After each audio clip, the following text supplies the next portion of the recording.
السلام علیکم ناظرین، آل سٹار انفو میں خوش آمدید۔ ہمیشہ کی طرح ایک نئی بایوگرافی کے ساتھ حاضر ہوئے ہیں۔ آج ہم آپ کو تعارف کرانے جا رہے ہیں غازی عشق، غازی اسلام، غازی علم دین شہید رحمۃ اللہ علیہ۔ اگر آپ ہمارے نئے ویور ہیں اور ابھی تک ہمارا چینل سبسکرائب نہیں کیا تو پہلے چینل سبسکرائب کر لیجئے اور اس کے ساتھ بغل میں موجود بیل کے آئیکن کو ضرور پریس کر دیجئے تاکہ ہماری ہر آنے والی ویڈیو آپ کو بر وقت ملتی رہے۔ غازی علم الدین برطانوی راج کے زیر اہتمام صوبہ پنجاب کے شہر لاہور میں 4 دسمبر 1908 کو پیدا ہوئے۔ آپ کا تعلق ایک متوسط گھرانے سے تھا۔ ابتدائی ضروری تعلیم حاصل کرنے کے بعد آپ بچپن میں ہی کاریگر کے ساتھ کام سیکھنے لگے۔ ہر مسلمان کی طرح آپ بھی عشق رسول میں ڈوبے ہوئے تھے۔ محبت رسول آپ کے سینے میں کوٹ کوٹ کر بھری ہوئی تھی۔ جب آپ کی عمر 15 سال ہوئی آپ مکمل طور پر ایک کاریگر بن چکے تھے، کارپینٹر بن چکے تھے۔ 1923 میں ایک انتہا پسند ہندو نے ایک کتاب لکھی جس میں سرکار مدینہ تاجدار ختم نبوت حضرت محمد صلی اللہ علیہ وآلہ وسلم کی گستاخی کی گئی تھی۔ اس کی کتاب کے خلاف پورے ہندوستان میں احتجاج مظاہرے شروع ہوئے۔ مسلمانوں نے اس کتاب پر پابندی لگانے کا مطالبہ کر دیا۔ 1927 میں برطانوی راج نے کسی بھی مذہبی لیڈر کے خلاف بات کرنے پر پابندی لگا دی مگر اس گستاخ راجپال کو سزا نہ ہو سکی۔ اس دوران اس کے خلاف احتجاج چلتا رہا۔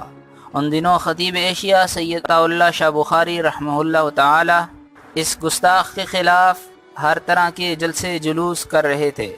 ان کے ایک جلسے میں علم الدین شہید نے شرکت کی اور وہ آپ سے بڑے متاثر ہوئے۔ چند ہی روز بعد 6 سپٹمبر 1929 کو آپ نے ایک خنجر خریدا۔ راجپال ایک دکاندار تھا، آپ اس کی دکان کے باہر دور کھڑے اس کا انتظار کرنے لگے۔ راجپال دکان پر موجود نہیں تھا، وہ دکان پہ واپس آیا۔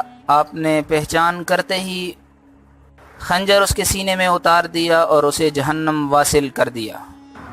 آپ نے جائے وقوع سے بھاگنے کی کوشش بالکل نہ کی۔ لوگ خوفزدہ ہو کر پیچھے ہٹ گئے۔ پولیس آئی اور آپ کو لاہوری گیٹ پولیس اسٹیشن میں گرفتار کر کے رکھا گیا۔ بعد ازاں وہاں سے سینٹرل جیل میاں والی منتقل کر دیا گیا۔ گرفتاری کے بعد مقدمہ انگریز کی عدالت میں چلا۔ آپ کے وکیل فرخ حسین آپ کی طرف سے پیش ہوئے۔ آپ نے اپنے جرم کو قبول کرتے ہوئے کہا کہ میں نے پورے ہوش و حواس میں اس گستاخ کو قتل کیا۔ پروسیکیوشن کی طرف سے 2 گواہان پیش ہوئے جنہوں کے مطابق آپ گناہ گار سمجھے گئے۔ کورٹ نے آپ کو سزائے موت دے دی۔ اس وقت کے ہندوستان کے سب سے مشہور و معروف وکیل محمد علی جناح جو بعد میں بانی پاکستان بنے نے آپ کی طرف سے لاہور ہائی کورٹ میں اپیل کر دی۔ بعض حوالہ جات کے مطابق قائد اعظم محمد علی جناح نے غازی علم الدین شہید رحمہ اللہ سے فرمایا اگر آپ یہ قبول کر لیں کہ میں نے یہ قتل جذبات کی بنا پر کیا ہے تو میں کورٹ سے آپ کے سزائے موت کے فیصلے کو تبدیل کروا سکتا ہوں، مگر غازی نے یہ کہنے سے انکار کر دیا کہ میں نے ہوش و حواس میں زندگی میں صرف ایک کام کیا ہے، وہ آقا نامدار صلی اللہ علیہ وسلم کی عزت کا دفاع ہے۔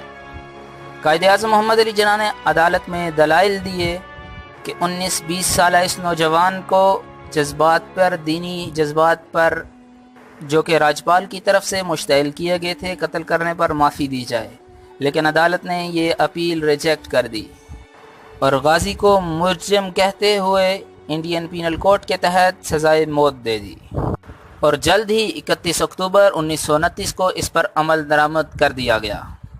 آپ کے نماز جنازہ لاہور میں ادا کیا گیا۔ تقریباً 6 لاکھ سے زائد افراد نے اس میں شرکت کی۔ آپ کے جسد خاکی کو قبر میں اتارنے والی شخصیت علامہ ڈاکٹر محمد اقبال رحمہ اللہ کی تھی۔ آپ کے یہ اشعار الفاظ بے حد مقبول ہوئے کہ ترکھانوں کا یہ بیٹا ہم سب پڑھے لکھوں پر بازی لے گیا۔ قائد اعظم محمد علی جناح، علامہ ڈاکٹر محمد اقبال، سید عطا اللہ شاہ بخاری رحمہ اللہ سمیت مسلم دنیا کے عظیم رہنماؤں نے آپ کو اسلامی دنیا کا ہیرو قرار دیا۔ ہر سال 31 اکتوبر کو آپ کی برسی عقیدت احترام کے ساتھ منائی جاتی ہے۔ اگر آپ مشہور شخصیات کی زندگی کے بارے میں جاننا چاہتے ہیں تو ہمارا چینل سبسکرائب کیجئے، ویڈیو لائک کیجئے، شیئر کرنا مت بھولیے گا۔ تھینک یو سو مچ۔ اللہ حافظ۔